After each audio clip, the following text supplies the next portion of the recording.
In a town forgotten by time, where trouble rides in with the wind and legends fade slower than scars. They chose the wrong person to provoke, and by the time they realized, it was already too late. The sun was slipping low, a burnt coin rolling behind the hills of Sorrow Ridge, casting jagged shadows across a land cracked by old blood and harder memories. Dust lifted on the wind like ghost breath, and from the dirt trail that wound through dead Juniper Hollow came a figure who walked as if death had once called her name, but found her too stubborn to answer. Her name was Evil Brannon. She carried no pack, no weapon that met the eye, and no expression that invited conversation. Her dress was torn from the bramble-choked trails she had crossed in silence, and the dust caked to her feet bore stories from 3 counties over. But what the town of Ember Creek saw first, before they registered the lines of suffering carved into her sun-punished skin, or the way her shoulders hunched from more than mere travel, was the bundle strapped across her chest, a baby, wrapped tight. Silent, too silent, Evil didn't stop when they stared, didn't flinch when murmurs chased her footsteps like scavenger dogs. Her eyes were set ahead, locked onto the one structure that still breathed light, the town hall, doubling as a church, tripling as a place for whatever council remained. She reached it with knees threatening collapse, and when she stepped into the warm, dusty interior, it was not to beg or plead. She said 3 words. They took her. Sheriff Redmore looked up from his paper, jaw stiff under a mustache grayed by decades of silence rather than wisdom. Who? He asked, though his tone warned that whatever the answer, it best be brief. Evil laid the bundle down on the table between them. The sheriff stood. Chair legs scraped wood. That child alive? Evil peeled back the blanket to reveal an empty interior. Just a blanket. Blood-streaked. No baby. She met his eyes. They took her. Before we jump back in, tell us where you're from. If this story moves you, please subscribe. Tomorrow, I have a special story for you. End of part 1. Sheriff Redmore didn't rise from his seat the second time. Not after the bundle was unwrapped, revealing not life but the absence of it. The air in the town hall thickened as if dust itself paused to listen. Evil Brannon didn't blink, didn't fidget, didn't plead. She stood like the bones of the earth, upright despite the erosion of everything she'd once held dear. Her lips moved again, and this time the words carried like a nail being driven into timber.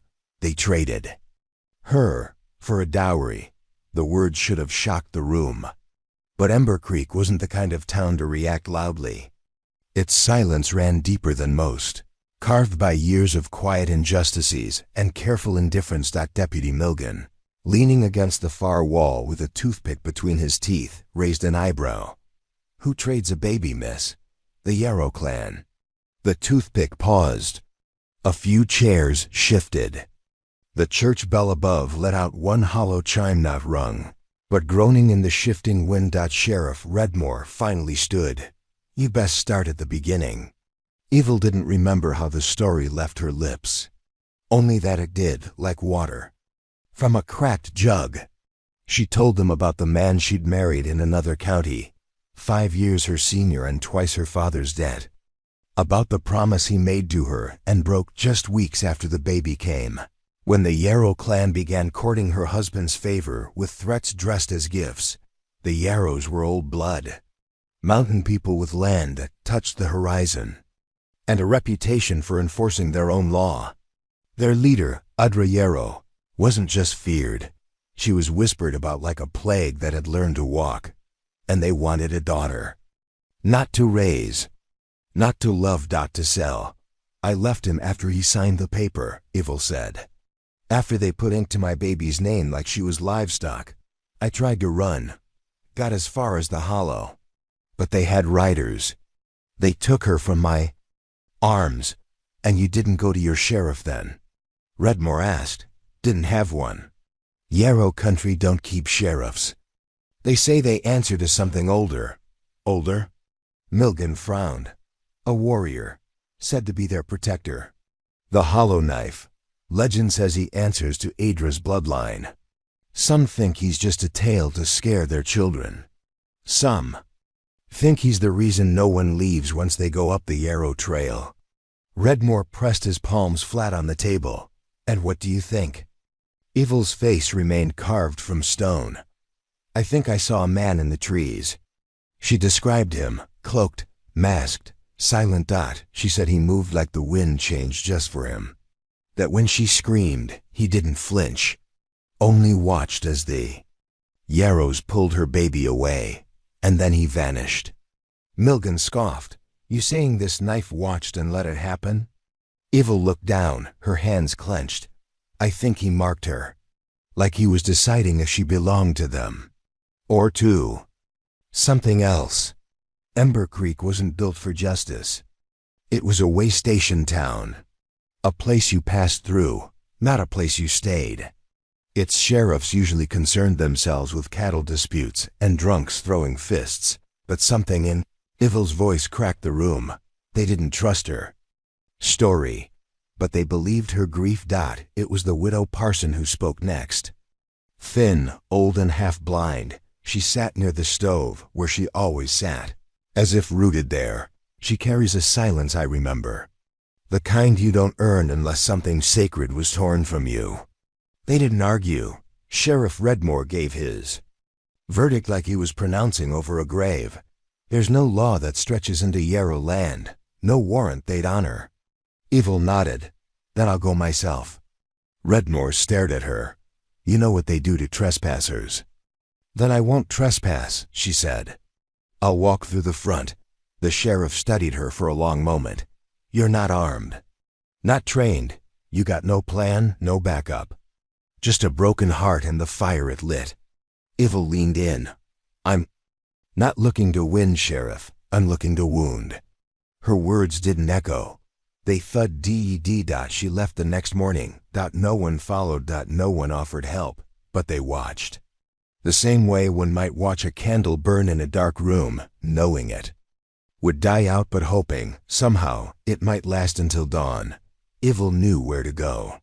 She followed the edge of the hollow northward, where the bramble thickened into the ribs of the forest and rumors became fog. For 2 days, she walked. And on the evening of the third, she saw smoke. Yarrow smoke. It coiled above treetops like a signal and a warning. The land beneath it had turned strange. Flowers grew too red. Trees leaned in wrong. Birds sang songs she didn't recognize. Her boots soaked through from moss that breathed like lungs. She found the outpost just past dusk. 2 men stood watch. Both wore Yarrow colors. Neither looked surprised. We heard something was coming, one said, resting a rifle on his shoulder. Didn't expect it to be a woman. They never do, Evil replied. The other grunted. A drawl. Wandle. See you came far. She followed without comment. Through the trees. Past huts built from bones and hardwood. Past faces that looked like they'd been carved from tree bark and sorrow. Until she saw her, Adra Yarrow, tall, robed in black layered with antler-colored trim. Her eyes gleamed like frostbitten gold. She didn't rise from her seat by the fire. She never had to rise, so, Adra said softly, the mother has come. Evil stared. You have something that was mine. Adra raised a hand. A servant brought forward a bundle. The blanket was different, clean, richly woven. But the cry inside it, sharp and sudden, was unmistakable. The baby was alive and awake. Ivl took a step. Adra's hand stopped her. She belongs to us now. Her blood was signed. Your husband's mark, your town's silence. She is of the Hollow now. That paper wasn't signed with her consent. Adra tilted her head. Children never consent. They inherit. Evil's voice cracked. Then she'll inherit me. Adra smiled. So be it. You will face the knife. Wind shifted. Leaves fell upward. And from the darkness beyond the fire stepped the man Evil had seen in the trees, the hollow knife. He wore no armor, just cloth and shadow. His face was hidden, his hands gloved in something that looked like charred leather. At his hip was a blade the length of her forearm, curved like a predator's tooth. "Trial by blade," Adra whispered. "If you survive, the child is yours. If not, she stays." Ivil didn't speak. She stepped forward. The knife drew his weapon, and the ground itself seemed to shiver. Continues for approximately 30,000 characters, with escalating confrontation, character evolution, the duel, and a cliffhanger ending where the baby crawls back into camp at dusk holding the knife's blade. This story took us a long time. If you like it, subscribe. Now back to the story. The first thing they heard was the silence, not the hush of wind or the lull between dusk and nightfall. This was the silence that came when nature itself recoiled, when trees stopped breathing, when the birds forgot their own names. It poured into the yarrow clearing like spilled ink, blotting out the wind, drowning every leaf in stillness. And from that silence crawled the impossible. The child, her name, though few knew it yet, was as She moved on hands and knees, the blanket bunched beneath her like a forgotten skin. Her face was smeared with ash, her eyes wide, not from fear but focus, and clutched between her tiny, blood-slicked fingers, dragging a trail through the dirt like a tail behind her, was the hollow knife's blade. Adra Yarrow stood first. Matriarch had not moved in hours. Not when evil bled in the circle. Not when the warrior she summoned vanished into the fog. But now she rose, slowly, deliberately, like something ancient that had heard its name spoken. "Where is he?" Adra's voice was low, choked in her own throat. The child said nothing. She just kept crawling, from the darkness of the hollow, from the impossible. To them, hours earlier, evil had stood at the center of the proving ring. Bare feet dug into soil softened by blood, her own, others. Her breath came ragged. The hollow knife stood across from her, unmoved by the wound she'd delivered to his side, a shallow cut, but the first blood he'd spilled in over a decade. The blade she'd found in the dirt, little more than a jagged rust-edged cleaver from an old hunter's lodge, hung heavy in her palm. Her fingers trembled. The knife didn't tremble. He never had. He circled. Not in a hurry, not cautious. Just patient, waiting for her breath to give out. She saw it in the way his knees bent slightly, the way his boots whispered across the ring. He was readying to strike, and she knew she couldn't stop it. But maybe, just maybe, she could turn it. She closed her eyes, felt the child in her blood, felt the scream she'd never let out. And when the knife lunged, blade catching firelight like the mouth of some ancient beast, she didn't raise her weapon. She dropped it. The rusted steel struck the dirt with a dull thud. The hollow knife hesitated, not because of fear, because of memory. She had seen it in the few moments when his movements brought his face near hers. The mask had slipped once, just once, revealing a single eye, gray, not cruel, tired, not soulless. She knew that look, knew that kind of man, a weapon who had outlived his war. So she dropped the blade, raised her chin, and said, "End it.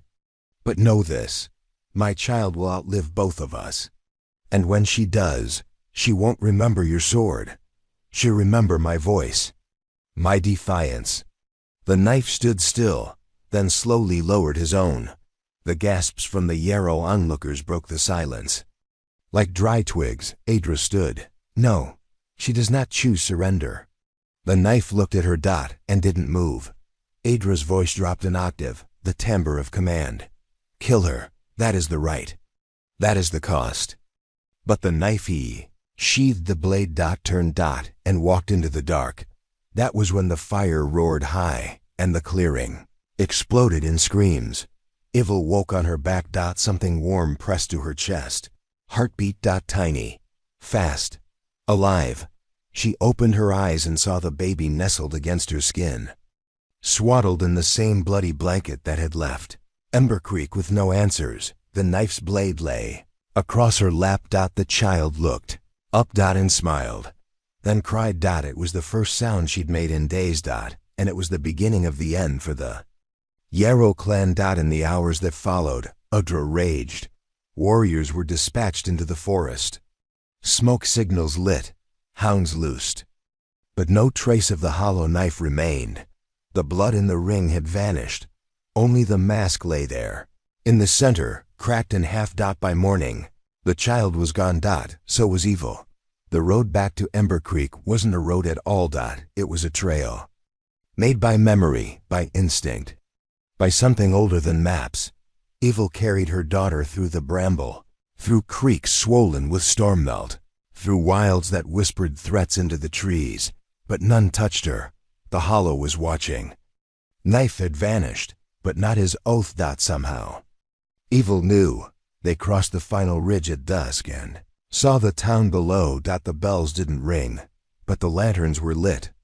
People waited dot, not in crowds dot, not with cheers dot, but with breath held. And when she stepped into the light of the main street, covered in dirt and silence and something sacred, no one moved, until Sheriff Redmore stepped forward. "That a blade I see?" Evil didn't answer. She passed him the knife, still slick, still warm. "What happened up there?" he asked dot. She looked down at her child dot, then at the horizon. The hollow knife made his choice. And when Redmore looked again at the blade, he saw what he hadn't before. A single notch dot, fresh dot. The story would spread.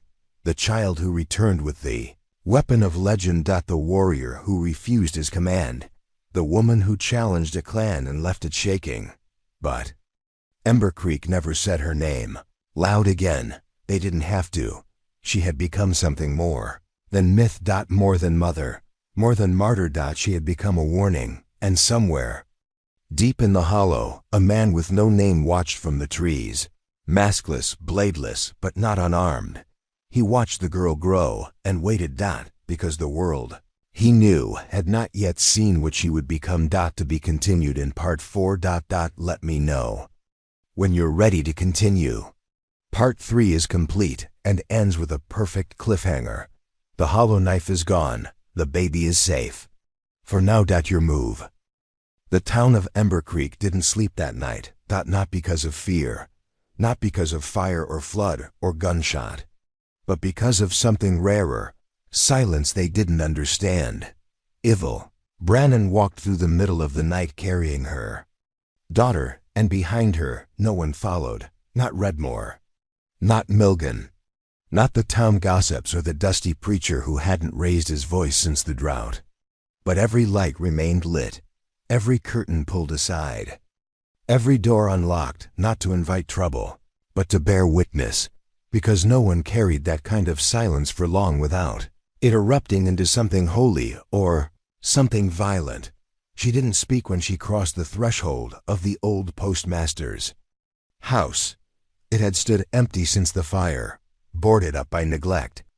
But she pushed open the door with her hip and stepped inside like it still belonged to someone who mattered dot. The baby Eason slept, wrapped in an old flour sack, tucked close to her mother's chest. The infant breathed deep and steady. The blade, the hollow knife's blade rested beside Evil on the dusty floor. She laid it down as if it were a sibling. Then, only then, did she weep dot. In the morning, Redmore knocked. He didn't wear the badge dot. She opened the door without a word. They came in the night, riders from the hollow. Evil stepped aside. "Didn't want no fight," Redmore continued. "Didn't even knock, just rode through. Left a bundle outside the church." Her fingers tightened on the door. What was in it? Redmore sighed. Half a mask, some black cloth, and a note. No signature, just a single word. He reached into his coat and pulled a wrinkled parchment. She unfolded it slowly. It read, "Ode." Adra Yarrow was not a woman given to regret, but there are kinds of silence even a queen cannot explain. Her hall felt colder, her warriors slower to bay. And the blade, the hollow knife gone. Not lost, not stolen, given. It haunted her, the girl, the crawling child with ash-smeared cheeks and eyes like old stone. The one who came back with a weapon that had once carved kingdoms from the wild. Adra sat in her woven chair for 3 days. Did not eat. Did not sleep. Until finally, she rose and summoned her second in command. "The hollow is dying," she said. He blinked. "Your Grace?" She looked toward the trees. The blade went quiet. The earth did not sing. Even the birds did not speak. "We broke something. And I forgot what it means to bleed for something that isn't survival." He looked down. "What do we do?" Adra said, "We wait. For the storm she brings." It took 5 days before the child spoke. Not words, not even babble. But she reached for the blade, and when her tiny fingers curled around the hilt, the lights in the room dimmed. Ivil froze. No, baby, that's not a toy." But Izan didn't cry. Didn't scream. She only looked at her mother and smiled. The kind of smile that doesn't belong on a child. "Doc." Harlan came next. Old, stoop-backed, with eyes like cracked glass, and a voice that always sounded like it came from the bottom of a well. He didn't ask. Didn't say hello. Just stood in the doorway with a satchel in hand. "I heard she lived," he said. Ivil nodded. "Heard she brought back something old, something that shouldn't have returned." Ivil stared. "You came to see her or warn me?" "Both." He stepped inside, sat on the floor like the wood was familiar. "There are stories older than Ember Creek," he said. "Stories about blades that don't just cut flesh, they cut fate." Ivil folded her arms. She didn't ask for it. Neither did he. "Who?" "The knife. The man who watched over the hollow. The man who gave that blade away." "He gave it to her?" Doc nodded. "Didn't just lose it. Didn't have it taken. He gave it. That matters, because that knife it chooses, it always has." Ivil looked down at his, and the child slept. Her hand on the hilt. "What happens now?" Doc Harlan stood. "Now? Now you raise her to know what it means to carry something that can end kings, or save them." The years passed like shadows stretched before dusk. Izan grew. And the blade stayed. Ivil kept it hidden at first, beneath floorboards, under rugs, behind false walls. But no matter where it rested, Izan found it. She didn't play with it. Didn't swing it like a sword. She just watched it, studied it, like it spoke. And in some ways, it did. The trouble came not from the hollow, but from the road. A merchant caravan, burned, bodies found piled and rinned in salt. That same word again, carved into bark near the scene. Ode. Redmore brought the news. "Saw it myself," he said. "No survivors, just bodies. And that word." "The hollow?" Ivil asked. "Can't say." But they both knew. The knife was speaking again. Not through the warrior who bore its name, through her. One night, Ivil found Izan outside, staring at the stars. "It talks when I sleep," the girl said. Ivil froze. "What does it say?" "Not in words, just pictures, places, names, a river with no water, a man with no face, a tree that bleeds." Ivil knelt beside her. "Those are just dreams." "No, they're memories." She looked up. "But not mine." In the 6th year, a rider came, not from the hollow, from beyond. He wore a coat of foreign thread, a sword made of something that shimmered like moonlight. His eyes were sharp. "I seek the girl." Redmore stood in his path. "What girl?" "The one who carries the blade." "You came to take her?" "No," he dismounted. "I came to see if the stories are true." And he laid his weapon down, kneeling in the dirt like a man before a shrine. Ivil watched. From the window. So did his end. She didn't ask who he was, just said, "He's not the last." By the time she turned 10, 5 more came. By 12, she could read the wind. By 14, she found her mother's hidden maps and asked about the hollow. Ivil refused. "You don't need to know what waits there, but it knows me." "That's not the same." "It is. It always was." And then one night she was gone, left behind only the blade and a message burned into the door. Owed, but not by me. To be continued in part 5. Let me know when you're ready. This chapter took you deeper into legacy, inheritance, and the rise of something neither hollow nor holy. The trail she left behind wasn't marked by footprints or wagon ruts. It was marked by questions. And not the kind folks ask out loud. Where did she go? Why did she leave the blade? Was she taken? No. She had gone of her own will. And the town of Ember Creek, for all its small courage and quieter wisdom, did the one thing it did best. It watched. Sheriff Redmore stood outside the door Ivil Brannon once called home, staring at the message burned into the wood.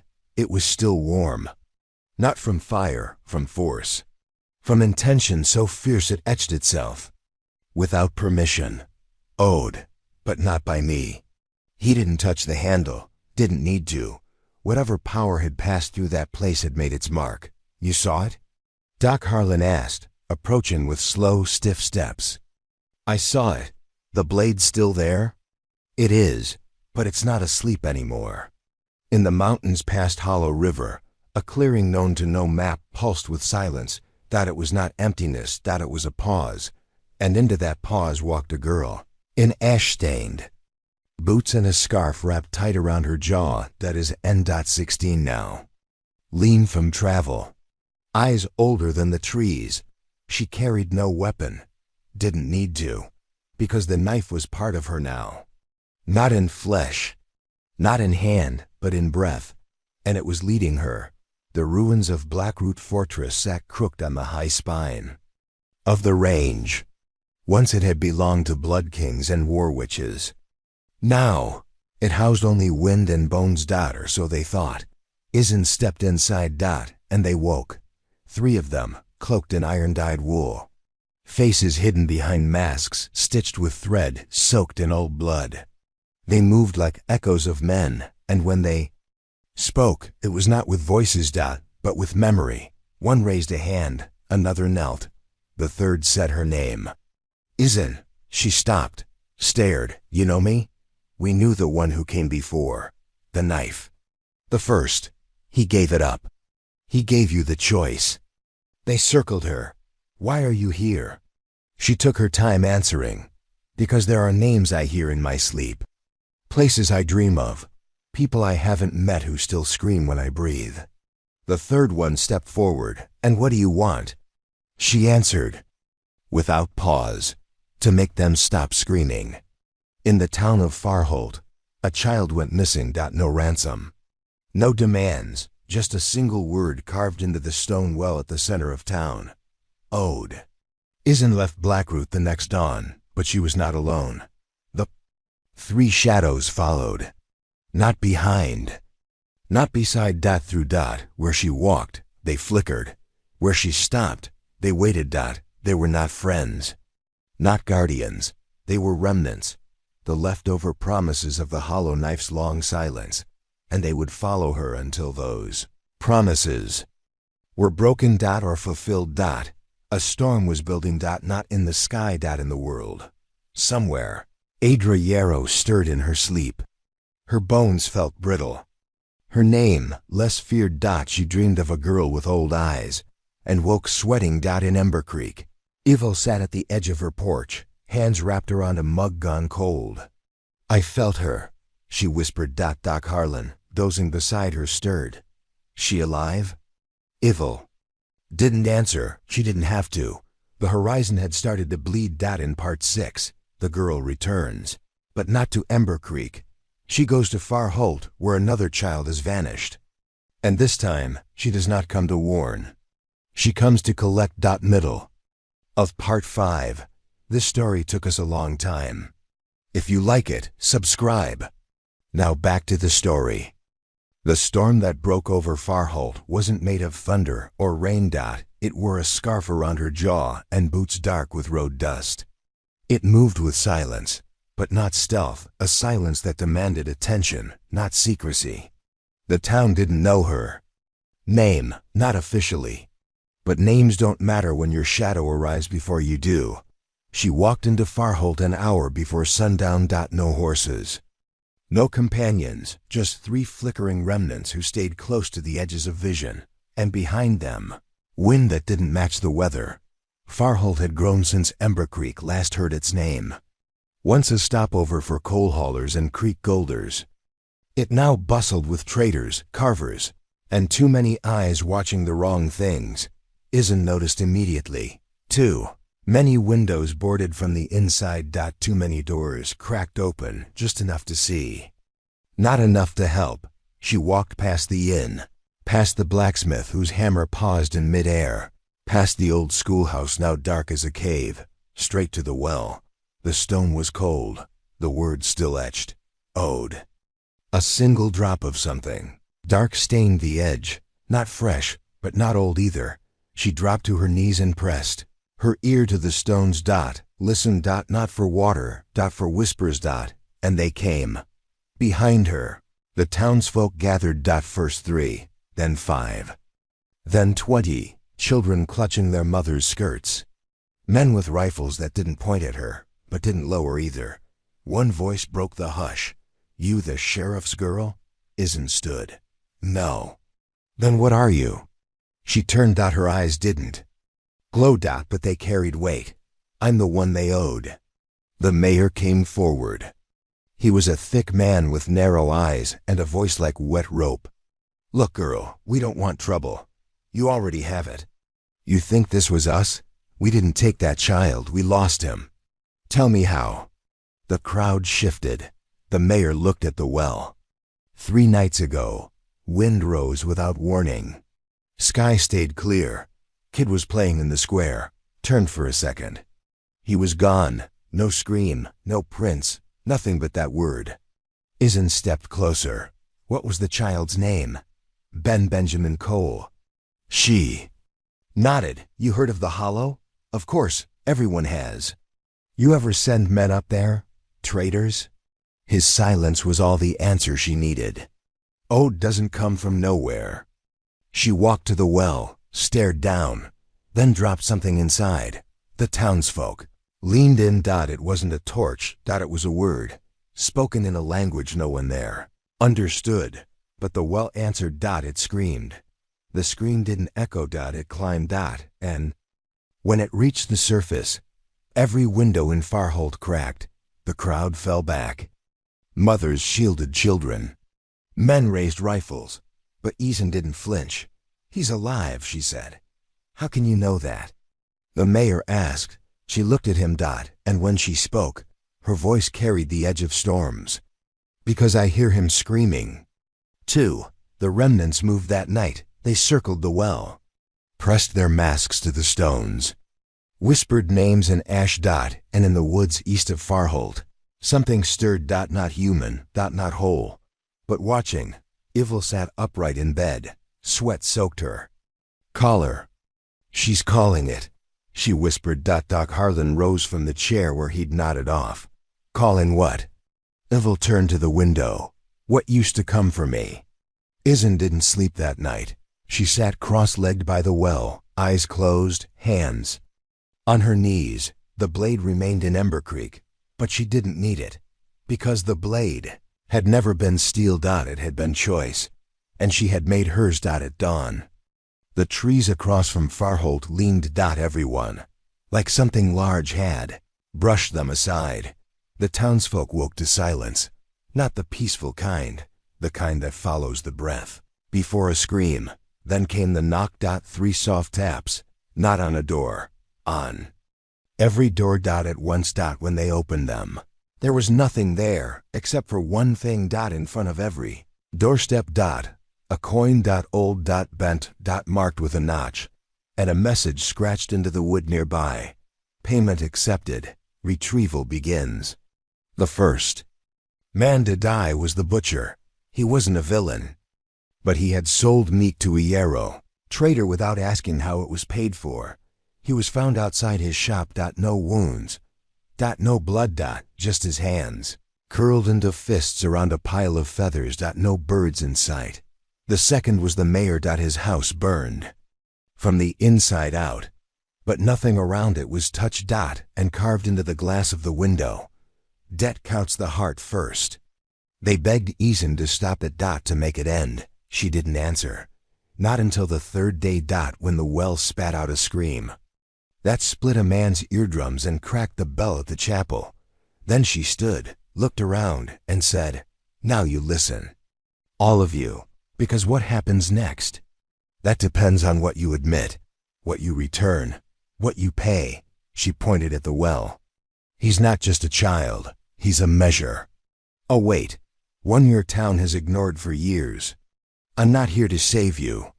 I'm here to balance the books." The townsfolk wept, but weeping doesn't absolve debt. That night, the trees opened dot, and the child stepped out dot naked dot eyes wide, but smiling, and behind him, a shape dot not the knife, but the shadow of one, the last remnant dot the oldest dot, it bowed to his end dot and vanished. She caught the child in her arms, wrapped him dot held him until the screams.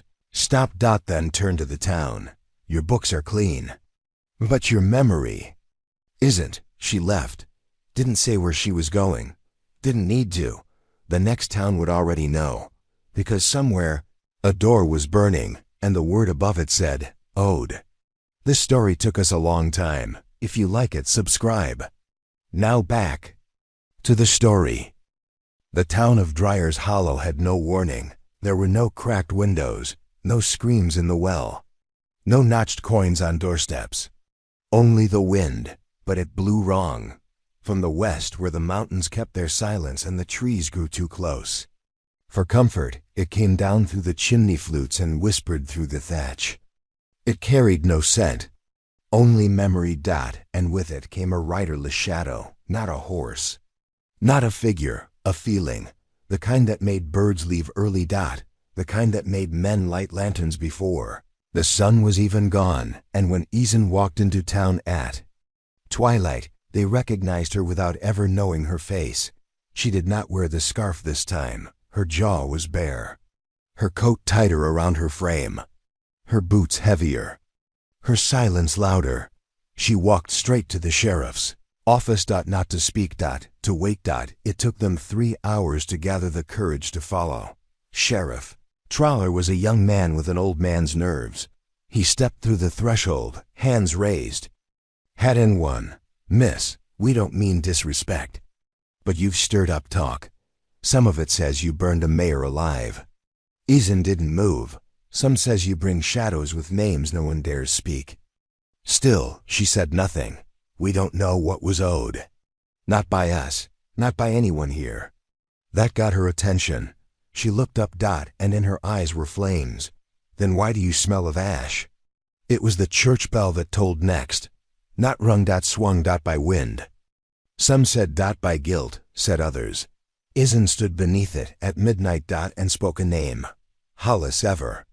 The name echoed, but no one stepped forward so she repeated it louder until a woman screamed from her home 2 streets over. "He's dead. Leave us alone." Eason turned.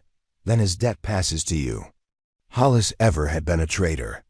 30 years ago, he sold yarrow, timber, knew it came from the hollow, knew the price. But the coin he received was too clean. Too many edges, notched with silence, and when he died, his guilt stayed. But his name did not until now. The woman wept in the dust.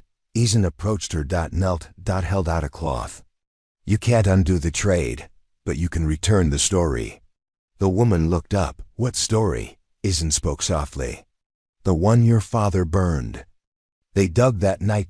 Behind the shed, beneath the chicken wire and rusted tools. They found it. Box. Inside call-on letters. Maps. Receipts in blood ink. And one torn scrap. Ode H. Ever. Eason held it high. The wind howled. The bell stopped, and the hollow fell. Quiet again. By dawn, the remnants came. Not 3.7. Each bowed. Each placed a coin on the threshold. Not notched. Unmarked. Clean. "Paid," one of them whispered. Eason nodded. "Then let them be." They vanished. She left without saying goodbye. But the story stayed. And in every home. Parents held their children tighter, not in fear, but in understanding that some debts are past. Down not in coin, but in silence, and silence, like all things, must be broken. To be continued in part 8. Let me know when to continue. Izen doesn't just balance the books anymore, she teaches what the entries mean. The next door that burned wasn't in a town. It was in a chapel carved from stone and shadow, tucked high in the slate-back cliffs, where prayers went to die. No one had stepped foot inside in 20 years, but that night, the door burned from the inside. The word etched in flame, Ode. Izen did not arrive with fanfare.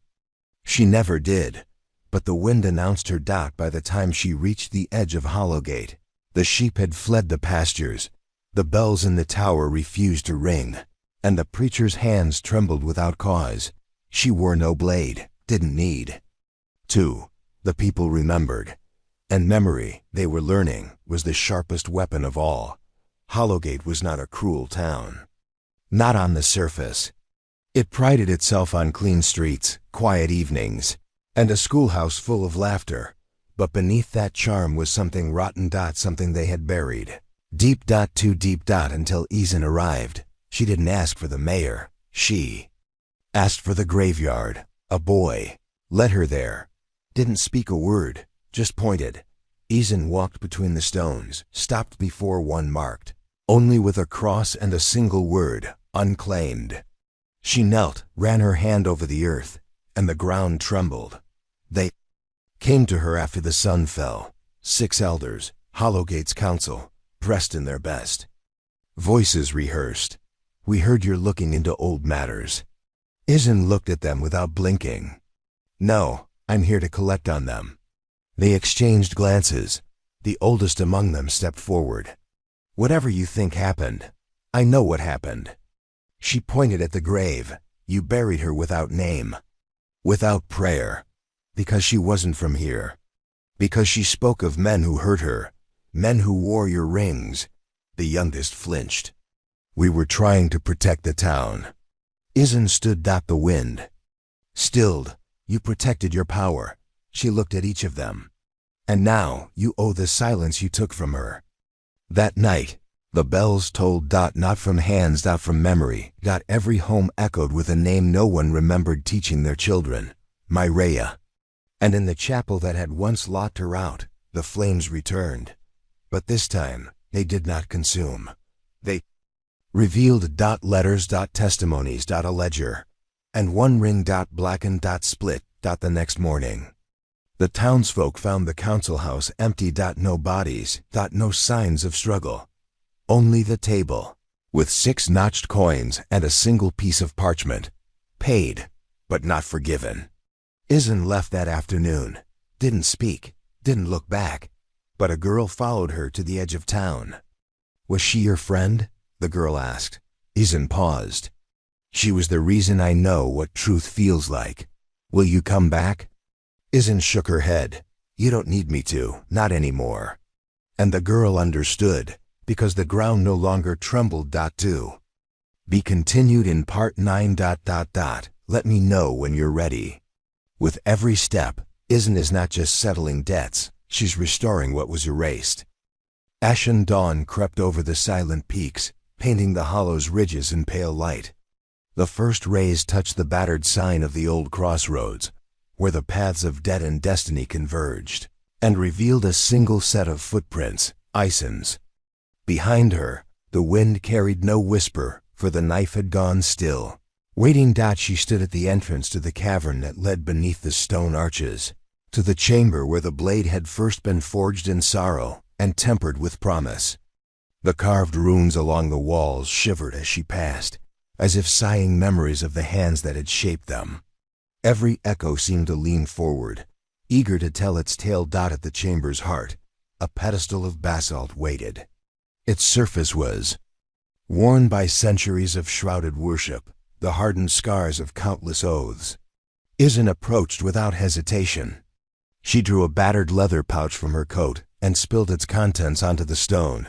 33 coins from Brinemoor, 6 rings from Dryer's Hollow, the torn letter from Ember Creek, a scrap of Myrea's locket, a shard of Timevarn's shell, and dozens more relics she'd gathered on her journey. Each token held a story of silence paid and truth reclaimed. She arranged them in a tight circle around the pedestal's base. Then, with a steady hand, she lifted the blade of echoes, the knife from its hidden sheath at her waist.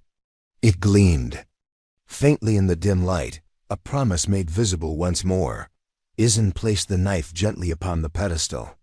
The moment its tip touched the basalt, the runes flared with crimson light. The cavern breathed. Walls glowed, revealing hidden lines of ancient text, oaths written in a tongue that predated kingdoms, pledges to protect innocence, to balance sorrow with redemption. She recited the words as they carved themselves upon her lips, by blood and coin, by vow and stone, by shadowed path and whispered bone. I bind this blade with every debt, that none may wander and none forget.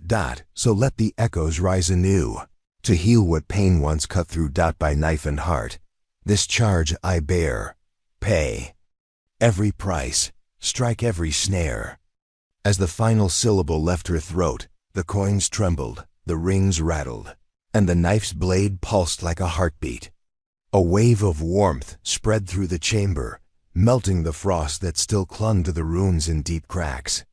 The air shimmered, and from every token rose a chorus of voices, soft, sorrowful, then growing in confidence. They spoke in unison. Our debts are paid. Our pain remembered, our voices borne. The balance holds. The light collapsed inward. The tokens merged with the basalt, sealing their memories into the stone itself. The knife's blade grew still. The cavern fell silent, this time in affirmation. Izen knelt and pressed her hand against the pedestal. In that moment, she felt every story she'd carried, every weight she'd lifted. They were no longer burdens upon her soul, but the bedrock of something new, a legacy of reckoning that would endure beyond her own life. She rose. Outside, the dawn had broken fully. The peaks glowed gold. The wind sang a gentle tune through the arches above. Izen stepped into the light, the knife at her side, her purpose fulfilled. The world she left behind was quieter, now not for lack of noise, but for the promise that no voice would ever again be lost in silence. And in the distance, the old crossroads loomed once more, not as a place of debt, but as a signpost for every traveler who needed to remember that some debts were never owed in coin, they were owed in voice. Part 12 ends here. Let me know when you're ready for Part 13. The road to Blackreach was older than memory. It didn't follow rivers or rise along ridges. It followed pain. And Izen knew every bend, not because she'd walked it before, but because it pulled at her. Like something half-buried clawing upward. She didn't come alone. The children from Brinemoor walked behind her, not as burdens. As witnesses. They had no names yet, at least none they would answer to. The ones they'd been given had belonged to ghosts, but they followed her with steady steps, not once looking back. Blackreach was a city built on apology, or so its leaders claimed. A haven for outcasts, it wore its guilt like a badge. Stone carved with remorse. Statues erected to honor the betrayed. Schools named for the missing. But memory isn't justice. And walls don't absolve. Izen entered at dusk. The bells rang. Low. The streets cleared, because they recognized her. And because the knife had already passed through once before. She went to the vault. Deep beneath the courthouse. Past 7 locked doors. Past guards who didn't stop her. Inside, shelves. Boxes. Files. All labeled. All organized. All closed. Every account of the hollow. Every record of trade. Every whisper scrubbed from ledgers. She opened one. Read it. Tore it. Not to destroy, but to release. The truth doesn't rot. It waits. That night, every document in the vault caught flame, but the fire didn't burn the wood. Only the lies. When dawn came, the shelves were bare, but outside, every wall bore a message. Reckoning doesn't begin with fire. It ends with silence. The city demanded answers. They got one. The 33 children standing in front of the bell tower, heads held high. And behind them is N. She didn't threaten, she didn't accuse. She read names, everyone recorded, every one erased, everyone remembered. And when she finished, she turned to the high judge. You built a city of shame, not change, that ends today. The council resigned, not because they feared her, but because they feared what they'd hidden. And the people of Blackreach gathered in the square, not to cheer, to listen, because justice didn't roar. It whispered. And Ison's voice carried farther than thunder. She left the next morning. The children stayed, now named, chosen. Not by the past, by themselves. They would rebuild it. Not the city. The meaning. Half a day later, the trees parted, and someone waited for her. Old cloak, older eyes, the last man to carry the knife before her. He nodded. You've done what I never could. She didn't smile, just said, it's not done yet. He reached into his coat, pulled out a map. Not of roads. Of wrongs, everyone unpaid, everyone unanswered. He handed it to her. Then go farther than I did. She took it, tucked it into her coat, and kept walking. To be continued in part 11. Let me know when you're ready. The knife has moved beyond vengeance. It's now carving a future. The knife had once been a tool of vengeance. Now it was something else. A scalpel for the rot, a key for the locked, a name for the nameless. Izen walked roads no map could hold, and behind her, stories unburied themselves. The village of Grayslip sat quiet in a bend of dead river. Gray dust, gray roofs. Gray truths. The people there never looked you in the eye, not because they were cruel, because they were guilty. When Izen arrived, the sun refused to shine. The clouds didn't move. No animals called, but the air pulsed. Low, like breath held too long. She stepped through the arch that marked the town border, and the trees behind her groaned like they'd been holding that sound. For decades, they watched her. Not with fear, with dread. The children of Brinemoor walked at her sides. But here, even they grew quiet, because some places didn't just hide violence, they built with it. She went to the center. Found the stone. Well, it wasn't dry, but the water at the bottom reflected something wrong. Sky that churned, a woman screaming, a noose, prayer that ended in spitting. She looked away. And then back. The images didn't stop. This was a place of filmed lies, memories the town had recorded and told themselves were true, until the truth rebelled. An old woman approached, limping, eyes scarred by time. You came for it. Izen tilted her head. What is it? The one thing we tried to bury under smiles. She held out a necklace, a locket. Izen opened it, a name inside. Time Avarn. The moment it was read, the ground shook. The bell tower shattered. And the sky opened. Rain. Hard, black, sharp. Like needles. People screamed. Ran. But Izen stood still, because she knew the feeling, knew the pain, knew what it meant. Justice wasn't loud. It fell. A graveyard appeared where none had stood, rows of unmarked stone, the names carved not by hands, but by memory itself. Izen read them, one by one, and as she did, each stone cracked open, and from each, a story, a scream, truth. The people watched, unable to run, unable to pretend, and when it was done, they wept. Not from fear. From relief. Because the worst part of guilt is never the act. It's the silence that follows. At sunrise, the clouds lifted. Birds returned. Children stepped outside without being called, and the woman who'd handed her the locket said, "Thank you." Izen handed it back. Double quotes. No. You freed yourselves. To be continued in part 12. Say the word. The knife walks lighter now, but it's not done yet. Part 19. Voyage to the silent sea. Dawn stirred the harbor of Brinemoor, gilding the quiet waves that lapped against the weathered docks. The ship named Redemption's Wake lay ready, her masts tall and sails furled. Crests of the knife and Vale's tapestry danced on her banners, sewn by hands once shackled, now set free. Isan Brannan stood at the prow, Lyra beside her, holding the chronicle of unclaimed shadows close. The children of Brinemoor, each clutching a seed of morning's light, lined the deck's rail, eyes alight with wonder and resolve. Beyond them, the sea spread in rippling silver, undisturbed and vast, bearing the promise of the island of silent seas. "All aboard for the final debt," called Captain Arden, a former trader whose ledger now listed only acts of kindness. His voice crackled over the hum of rigging. Isan nodded. "Set course due east. No debt too distant, no silence too deep." The gangway lifted, and with that, Redemption's wake slid from the quay. Seagulls wheeled overhead, crying farewell as the crew unfurled. The sails.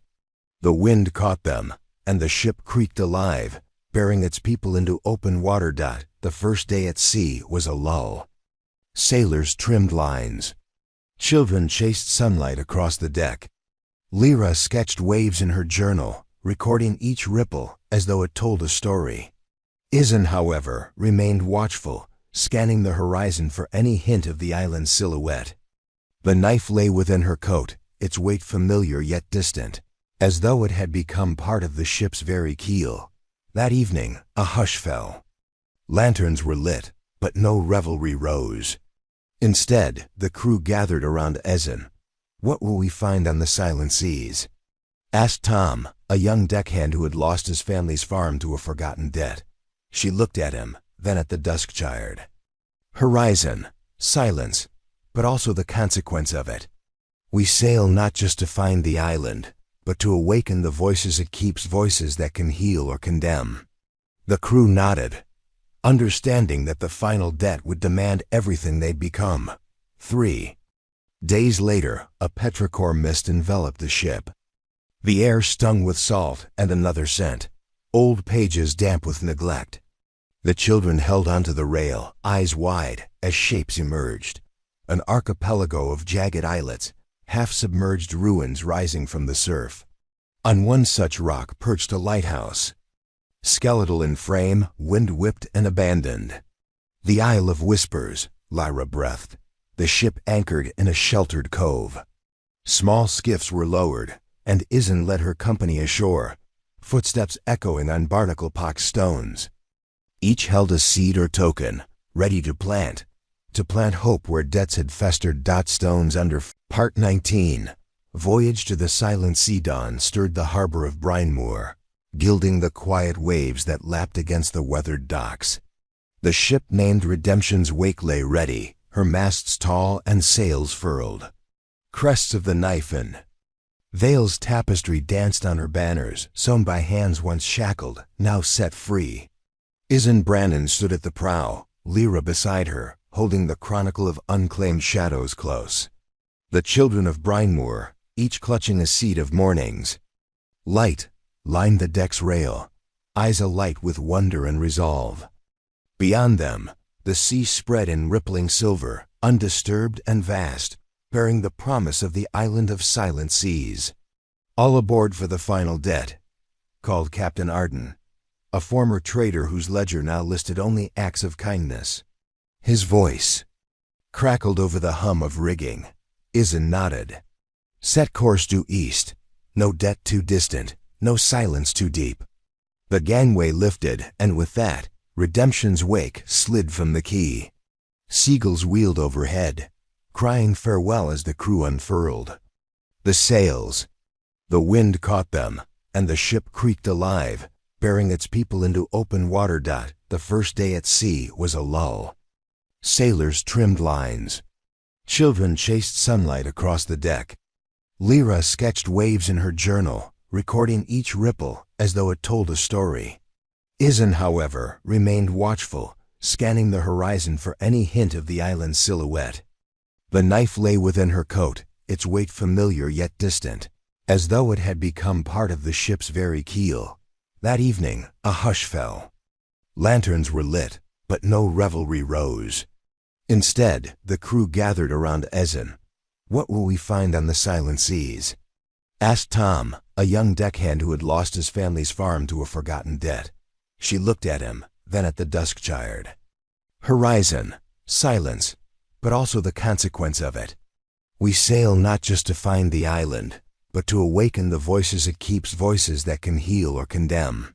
The crew nodded, understanding that the final debt would demand everything they'd become. 3 days later, a petrichor mist enveloped the ship. The air stung with salt and another scent, old pages damp with neglect. The children held onto the rail, eyes wide, as shapes emerged. An archipelago of jagged islets, half-submerged ruins rising from the surf.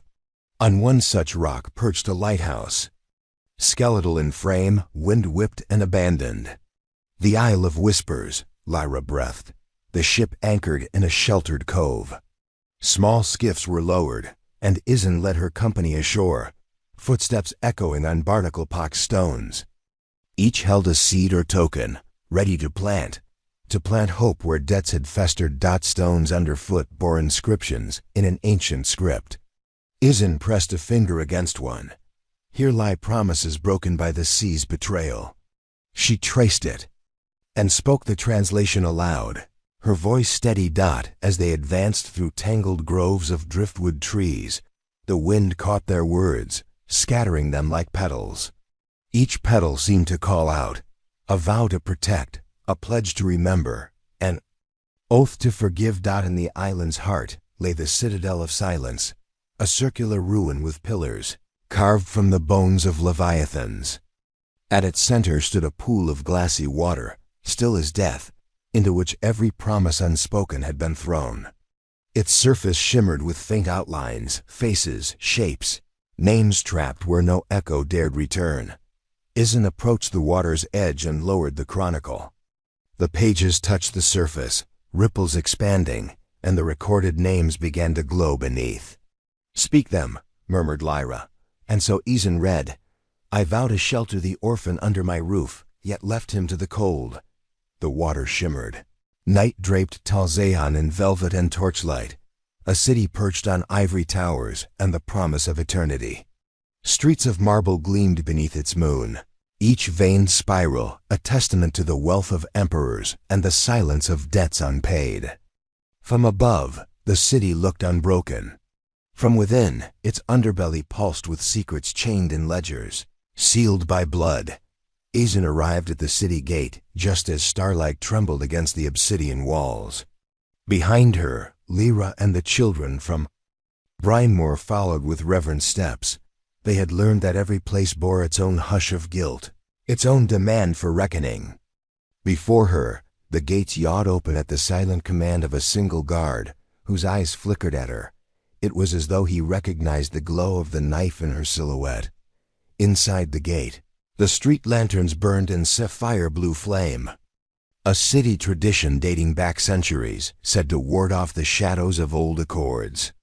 The people here paid tribute to those flames nightly, but no one spoke of the flames' true purpose. They masked the heat of secrets too hot for daylight. Izen paused beneath one such lamp, the blue fire reflecting in her eyes.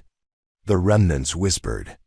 Behind her a ripple at the edges of perception. Not 3 nor 7, but 9 silhouettes now, their masks mottled with obsidian patterns that echoed the torchlight. They would accompany her no more. Here, her debt was her burden alone. She led the children through winding alleys until they reached the House of Ledgers, a domed structure of ivory stone crowned with a mosaic of golden scales.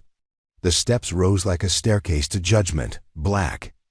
Marble inlaid with silver veins that formed the shape of a gavel dot at its massive doors, stood 2 statues the height of men, blindfolded figures with wings folded tight. Each one clutching a scroll bound in iron. The first scroll bore the seal of House Martin. The second, the seal of the Guild of Alchemical Trusts. Between their stony feet lay piles of abandoned contracts, each torn in half. Izen set her daughter's hand on the cool stone of one statue. It trembled as a breath stirred the world. The great doors opened on their own, inside. The echo of footsteps could be heard across polished floors of variegated onyx. Alcoves lined the walls, each alcove holding a ledger perched on a pedestal. The air smelled of parchment, cedar, and a faint trace of rosewater, the preferred scent of the last keeper of records. Izen drew the first ledger. It cracked at her touch, the lightest sigh of binding breaking open. The pages were thick with entries, names, dates, debts acknowledged and forgotten, blood oaths sealed in red wax. She flipped to a page marked by a gilded ribbon, House Martin. Chapter the 6th. The dusk of Manara's Tears. Manara Martin had been the emperor's own sister. She possessed a voice so beautiful it could command armies to peace. Yet when she lent her crown's wealth to save a famine-stricken province, the debt was repaid in betrayal, her land seized, her name struck from the annals, her people sold into servitude.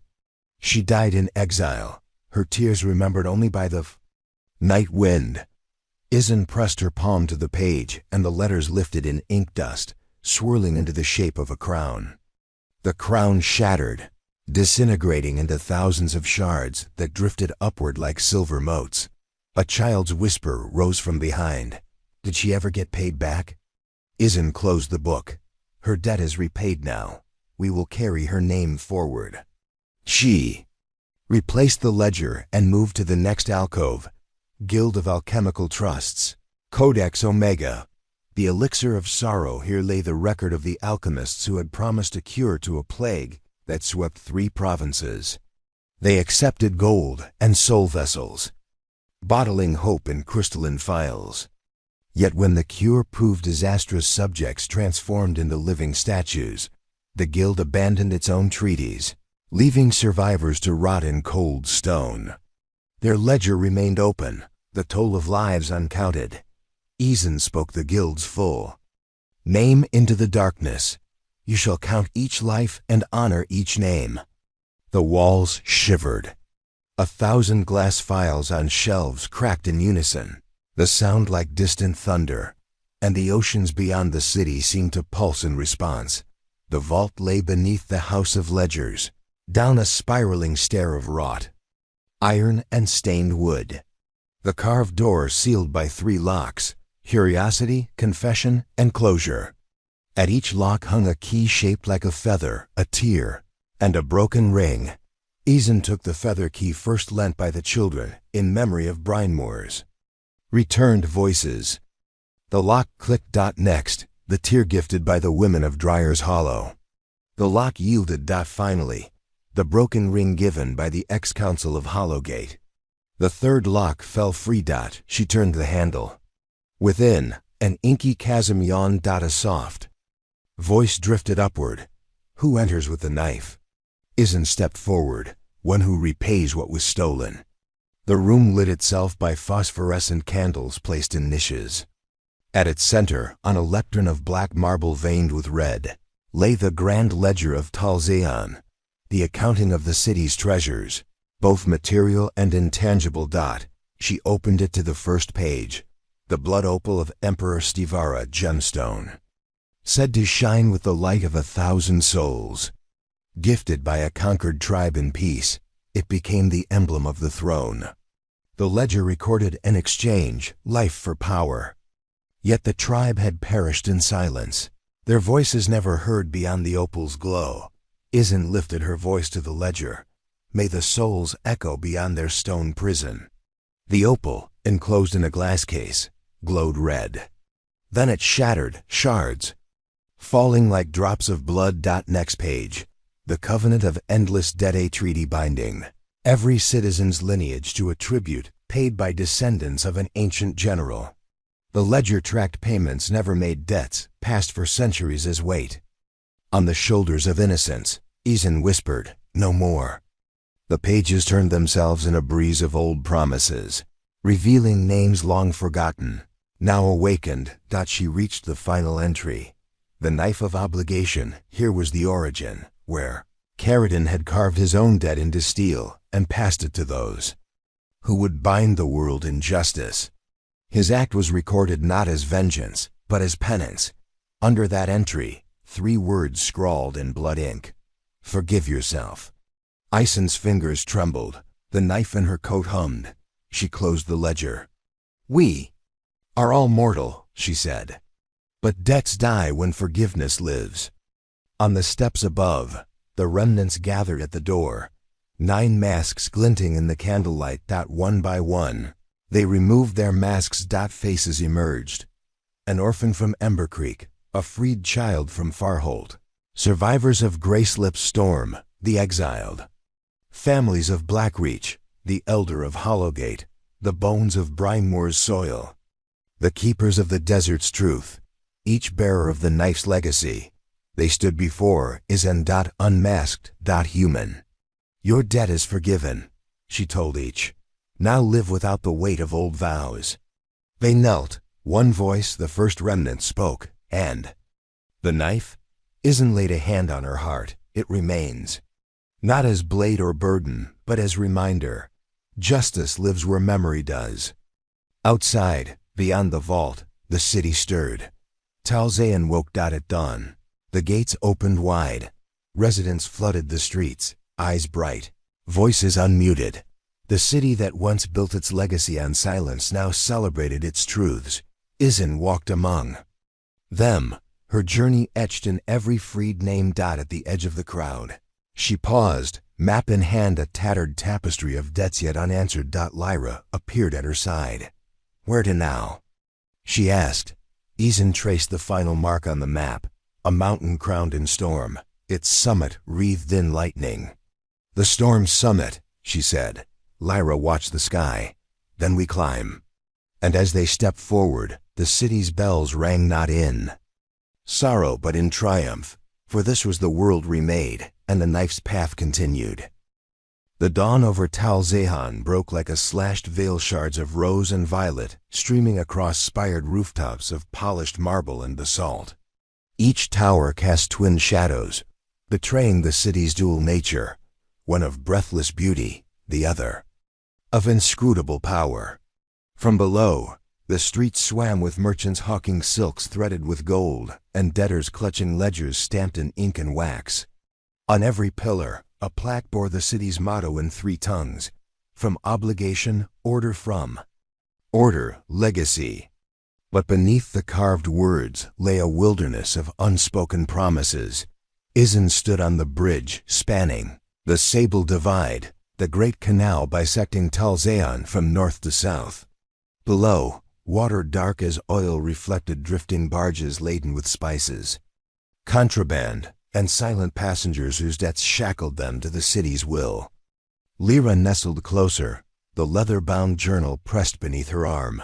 The legacy of the desert's dead, now replaced by fresh pages to be written here. They descended into the lower rings first, neighborhoods built for the ostentatious display of compliance. Walls lined with plaques honoring creditors whose names expired only when the interest outgrew their flesh. Statues of famed collectors stood atop pedestals, their stony grins eclipsed by lantern shadows. Yet even they seemed anxious to watch Isen pass, as though the knife's memory could snuff out their carved smiles. At the crossroads of Glaive, Boulevard and Parchment Lane lay the edifice of Pax, a colonnaded hall crowned by a dome of stained glass depicting scales tipped by crown and sword. Its doors loomed black iron, each embossed with the seal of the city's highest tribunal. Isen placed her hand on the cold surface, feeling a pulse, not her own, but the heartbeat of obligations pounding the stone beneath. The guards posted at the entry, 2 rows of them, stepped aside without word. One, a hawk-faced veteran named Carrion, whispered, "They say the knife knows every broken vow, madam." Isen met his eye, as does every citizen's shadow. She passed through. Inside, the hall held an oppressive hush. Tiers of seats rose toward the dome, each occupied by silent silhouettes in robes dyed to match the glass above. At the dais sat 3 magistrates, faces veiled by filigreed masks, their hands gloved in fine leather. A great ledger rested before them, bound in sapphire-hued dragon hide. Isen stepped forward, Lyra at her side. The magistrates inclined their heads. "Bearer of the knife," intoned the first magistrate, voice echoing softly. You claim justice for debts old and new. Why seek the tribunal now? Isin drew the desert journal from her coat. Because here lies the covenant that shapes this city's fate. I come not for vengeance, but for reckoning. She placed the journal on the stone floor. The pages fluttered open, revealing annotations in blood ink margins. She pointed to a passage, Article 27, the legacy of the crown debt. Crown-indebted souls may pledge their land, wealth, and lineage. Yet the children of settlers, though, born of blood, bear no vow nor recourse. The second magistrate's gloved fingers tightened near his ring. The third's helm of gold swayed as she leaned forward. You accuse the city of excluding those who bear no birthright.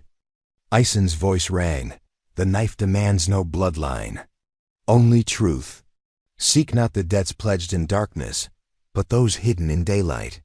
From the shadows, a ripple passed, the children watching from the edge of the dais, clutching talismans of past towns, engraved coins, fragmented contracts, scorched swatches. Each represented a story Tal Zehan had swallowed. The first magistrate turned to the great ledger, his quill dipping hesitantly into ink. He scribbled a name, Isin Brannan, Inquisitor of Oaths. The hall gasped. The second magistrate rose. Then, speak your debts. Isin gestured to Lyra, who laid the desert skull beside the journal. First, the oath of the desert. Caridin's pact was sealed in silence. Tal Zehan holds his legacy in vaults unseen. We demand those records. The third magistrate nodded, snapping her fingers. A pair of clerks advanced with bound tomes. They opened a chamber door, revealing a stair descending even deeper into the city's foundations. Isin descended. The air grew cooler, the walls narrower. Torches hummed with blue flame, guiding them through a labyrinth of iron grate corridors. Each panel etched with the names of creditors, their records flickering in half-light. Finally, they reached the vault of unpaid oaths, a cavernous chamber ringed by wrought iron cages, each containing relics of pledged debts, the royal circlet of a deposed archduke, the blood-stained quill of a fallen scribe, the jeweled hilt of a warrior's sworn sword. Spectators murmured in awe. Isin raised her voice. These debts are not sealed by justice. They languish in penance, unaccounted and unatoned. Release them. The cages clanked open. Spectral echoes of promises rose, drifting like motes of light, freeing every relic. On the central pedestal lay a final item, a silver dagger inscribed with Tal Zehan's crest. Its blade was blackened with dried blood. Lyra stepped forward, reaching for it, but Isin laid a hand on her shoulder. Not yet. She addressed the gathered officials. This knife once carved tyranny from my world. Now it must reshape yours. Let it be known. Debts serve the living, not bind them in chains. With that, she spoke the words of freedom, her voice echoing beneath the vaulted ceiling, and the blade glowed bright silver, then faded to pure white. Behind her, the magistrates removed their masks. Human faces, aged and weary, glistened with tears. The first magistrate whispered, "Then let the debts be forgiven. Let the records be open to all. Let the light reach every corner." Isin nodded. And above them, the stained glass dome split in two, sunlight flooding the hall for the first time in centuries. Outside, Tal Zehan awoke. Part 16. The summit of storms. The wind up here was no mere breeze. It roared in tongues older than memory, tearing at cloaks and howling through crags of black stone. The storm's summit, so named for the tempests that crowned its peak, rose above all else in this land, a monolith of jagged granite that pierced the sky like a blade. Snow fell sideways in sheets of white, and clouds circled the spire as if bound by some magnetic grief. Lightning forked across the heavens, illuminating a lone path carved by legends and by fear. Isin Brannan stood at the foot of that path, the map's final glyph burning behind her eyes. Lyra steadied her, breath misting in the cold dawn. The children of Brinemoor, their faces set with somber determination, formed a silent guard. They climbed in single file, each footfall a whispered confession on ice. The knife hidden in Ison's coat vibrated with anticipation, as though eager to be drawn, to finish this odyssey of debts and deliverance.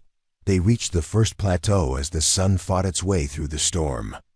There stood a sentinel, an iron golem wrought in half-frozen bronze, its joints crusted with rime. In its gaunted hand, it held a shard of meteorite, a weight beyond measure, suspended as a test. At its feet lay a broken scale, one pan skewed. To earth, Isin approached. The remnants flickered behind, but she walked alone. The golem turned its hollow gaze upon her. A voice rumbled, half ground, half metallic. To weigh absolution, place your debt upon the scale. She drew forth the desert journal and set it on the pan. Its pages fluttered, releasing ghosts of ink that danced in the wind. Then she placed the leather-bound ledger from Talzeon beside it. The scale settled, but tipped dangerously toward the ledgers. She added next the journal of Parchment Lane, the shattered contracts of Blackreach, the blood opal shards, the bones of Farholtz. Lost. Each item lifted the scale, until at last it found poise at perfect balance. The golem lowered its shard into a brazen brazier as snow melted into steam. A corridor revealed itself, hewn into the granite. They followed it upward, through vaults, carved by ancient smiths. The air thickened with charged ozone. Cries of the fallen echoed in distant hollows. At last, they emerged onto a narrow ledge overlooking the summit's crest. There, at the pinnacle, waited the storm's altar. 4 pillars of living stormlight, braided around a central anvil of cloud stone dot. No mortal had stood here since Caridin himself. Isin climbed the final steps, her hand on Lyra's shoulder for strength. Lightning arced above. She placed the knife's hilt on the anvil. The blade slid free in a hiss of ionized air. She exhaled. "Storm summit," she intoned. "I call forth the debts you have witnessed. Open your vault." The pillars convulsed, drawing the knife steel into their crackling glow. The anvil split, revealing a fathomless void filled with swirling debts, fragments of oaths, shards of vows, phantoms of memories unhealed. Each swirled, desperate for resolution. Isin raised the blade high. "By the legacy of Caridin, by the name of every soul I've freed, and by the promise of tomorrow, I now release you." The knife blazed white, the void trembled. A storm unlike any began, one born from the release of centuries of burden. Winds roared, thunder boomed, lightning writhed across the city below. And then all at once, the tempest stilled. The pillars crumbled into dust. The void contracted into a single mote of light that shot upward, visible across every land. The summit fell silent as the highest stars blinked free. Isin held the knife, now cold. The map lay at her feet, blank, its purpose fulfilled. Lyra stepped forward, gathering the children around. Each placed a hand on the hilt, a final pledge, to carry forth the truths they'd learned, to tend to debts of kindness as fiercely as they'd conquered debts of sorrow. Together, they descended the mountain, the storm's summit receding into legend once more. Behind them, the world stretched wide, bound by memory, freed by justice. Epilogue in Ember Creek, a new saloon rose on the site of the old. Its sign bore a simple name, The Knife's Rest. Inside, a bartender with wary eyes and steady hands served drinks and stories alike, ordering his glassware as though every whisper mattered. Patrons leaned in to share confessions, their words collected and honored, not bought or sold. In Talzeon, the vaults of oak and steel unlocked. Citizens of every station poured into the edifice of Pax, not to pay, but to add their stories, inscribing ledgers with hand-drawn charts of debts of compassion and communal pledges. By the canal, the Sable divide flowed clear for the first time in centuries. Barges still glided now, carrying seeds, books, and letters of reconciliation between distant towns. And somewhere, in the hush between wind and water, Caridin's spirit whispered through the dunes, satisfied at his work's end, for the greatest promise of the knife was not in the debts it cut. It was in the living it left behind. Part 19. The plains of morning's light. The plains stretched before them like a canvas of emerald and gold, each blade of grass quivering beneath a sky brushed with the first pink of dawn. Where once the land lay fractured by debts and deserts, fields now rolled in gentle waves under a new promised life. But even in this new day, shadows lingered at the edges of memory, waiting for the reckoning that would finally set them free. Izen Brannan led her company down a narrow trail that wound through the flowering meadows. Lyra walked close by her side, the desert journal strapped to her back, its pages now brimming with stories collected from everywhere the knife had passed. Behind them, the children of Brinemoor moved as one, their footsteps light but sure, each carrying a token from the Vale of Whispers, a ribbon, a coin, a scrap of cloth that now seemed to pulse with life. They were heading toward the hamlet of Dawn's Edge, a small settlement perched on a gentle slope where the people harvested. The morning's light blooms, flowers said to open only when dawn's first rays kissed their petals. Legends told that those blooms held the power to heal old wounds, both of the body and the spirit. And in Dawn's Edge, debts were paid not in coin, but in acts of kindness sown like seeds in the earth. When they arrived, the villagers welcomed them without fanfare. No guards blocked the path.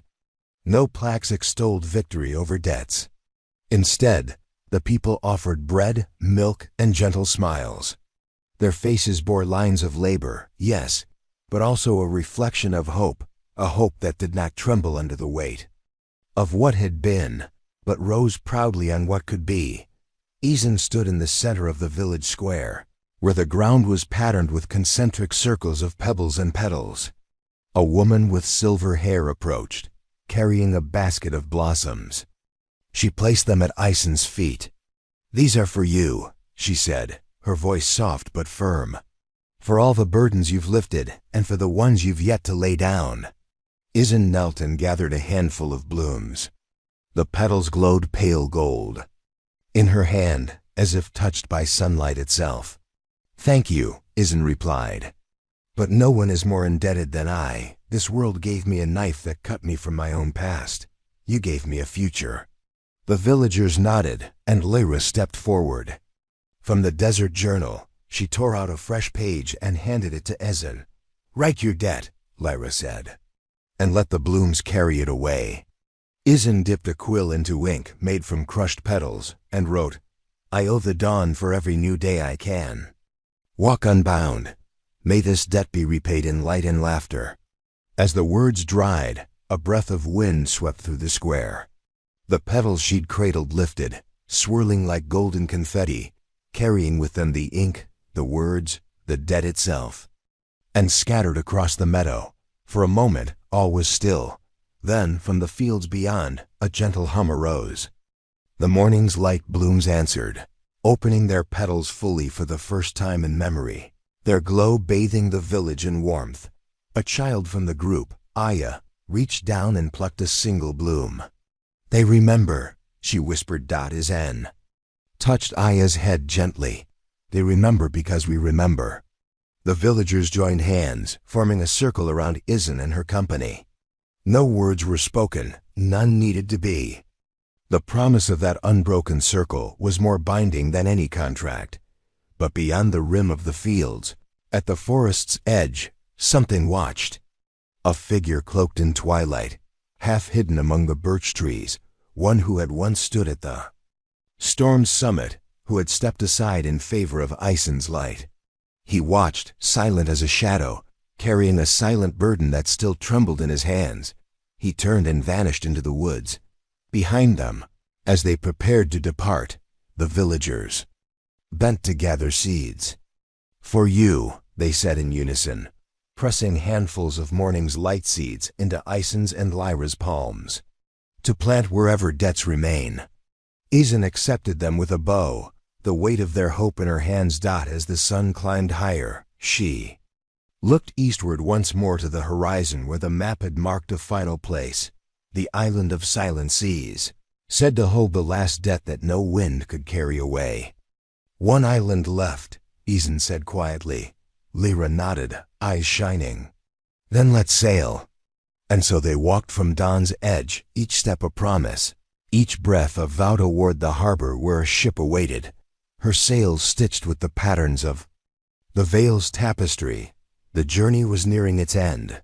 But the sea held its own secrets, and the silent seas whispered that not all debts could be repaid with light alone. To be continued in Part 20, where the final debt awaits across the waters of the island of silent seas, and where the knife's greatest challenge will be tested by the quietest of vows.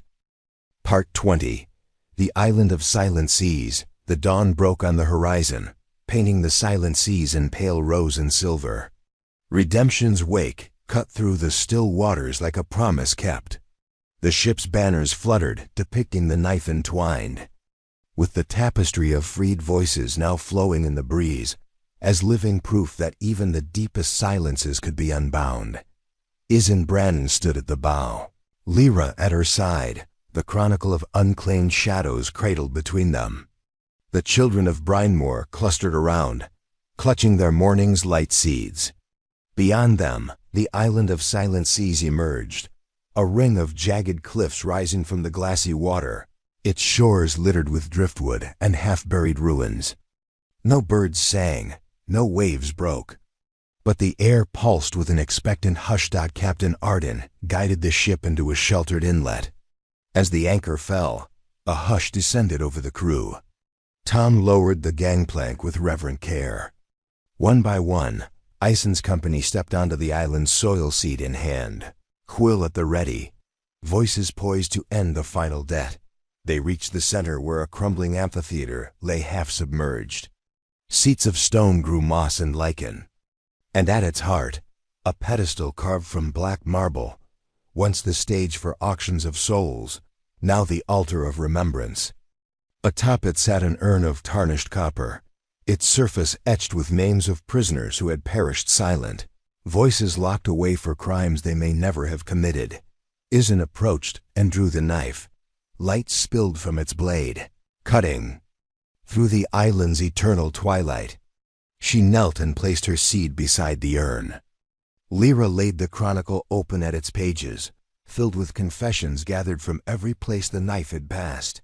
With a steady voice, Izan began to read aloud, the names inscribed on the urn: the widow who was accused of witchcraft, the orphan sold into servitude, the poet's silence for speaking truth to power. Each confession released a whisper, faint at first, then swelling into clear tones, voices returning home. As she spoke, the urn cracked, releasing a chorus of echoes that rose into the sky. The amphitheater's stones glowed with each reclaimed voice, weaving a symphony of forgiveness and remembrance. When the last name was spoken, the storm clouds overhead parted, and a shaft of sunlight illuminated the island's core. The ocean around them stilled, reflecting the light. The final debt had been named and freed. Izan raised the knife, now pure and still. "This is the end of our journey," she declared, "but the beginning of every voice's life. We sail home not as debtors, but as witnesses to mercy." The children cheered, their laughter echoing across the silent seas. Lyra closed the chronicle, inscribing the final entry: "Here ends the silence. Here begins our enduring song." Captain Arden gathered the crew, set sail for Ember Creek. As Redemption's wake turned for home, the island of silent seas shimmered behind them, a testament to the power of confession and the grace of forgiveness. 2 more great stories are next. Don't miss them. Subscribe and turn on notifications.